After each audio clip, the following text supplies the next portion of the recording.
Hello, AP Physics C students. Let's start here in the first packet of rotational dynamics problems with number 12, a situation that looks awfully familiar.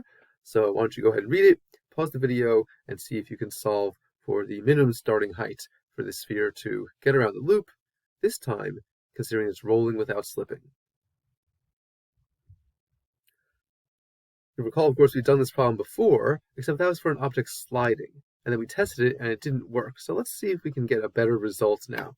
So of course we're going to take a conservation of energy approach. As always, we need to figure out where we're going to start, where we're going to end, and what we're going to call the 0 point for height. Considering h naught is clearly measured off the dashed line, which is the lowest point in the system, we're going to call h equals 0 down there.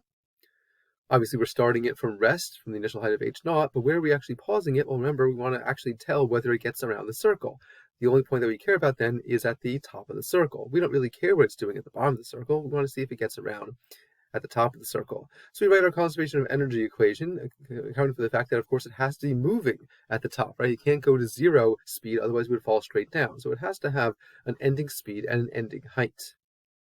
So we start with gravitational potential energy in the system, going into a mix of translational kinetic energy and rotational kinetic energy, and of course, still some gravitational potential energy because it's not all the way at the bottom.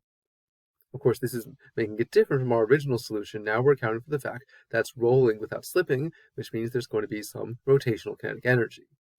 We go right ahead and substitute the equations. And then we're going to play our usual games of replacing omega with v over r, because of course v equals r omega for an object rolling without slipping.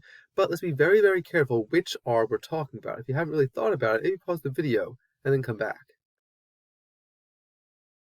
Since we are talking about the rotational speed of the sphere, it's going to be lowercase r that matters here. Notice capital R is the radius of the loop. That's not the object that's moving. The object that's moving is the sphere, which has a radius lowercase r. So let's be very, very careful as we do this.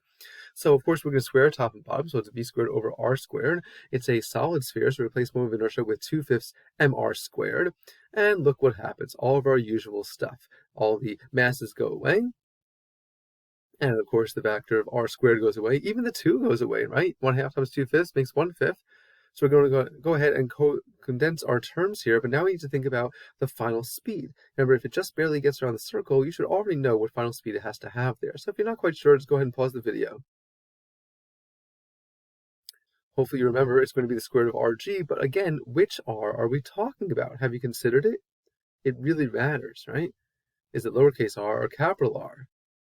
Well, this is dealing with the dimensions of the loop. This has to be capital R, so it's got to be square root of capital RG. Really, really important that we have those R's differentiated. Okay, so of course we're going to square that anywhere we see it, so it's going to be RG. So the mass drops out, R squared drops out, replace V squared with the square root of RG squared, so it's RG. What happens next? Well, notice there's a G in every term, so once again, it doesn't matter what mass this is, doesn't matter what planet we're on, as long as there's an acceleration due to gravity, so G goes away. 1/2 plus 1/5 is 7/10. What's the final height, though? Well, remember, it's going to be at the top of the loop, so it's 1r, 2r, it's a height of 2r, and you put it together for a final initial height of 2.7r. Let's see if this makes sense. If you're not quite sure, maybe you want to go back to the first time we had done this and compare this to our original results.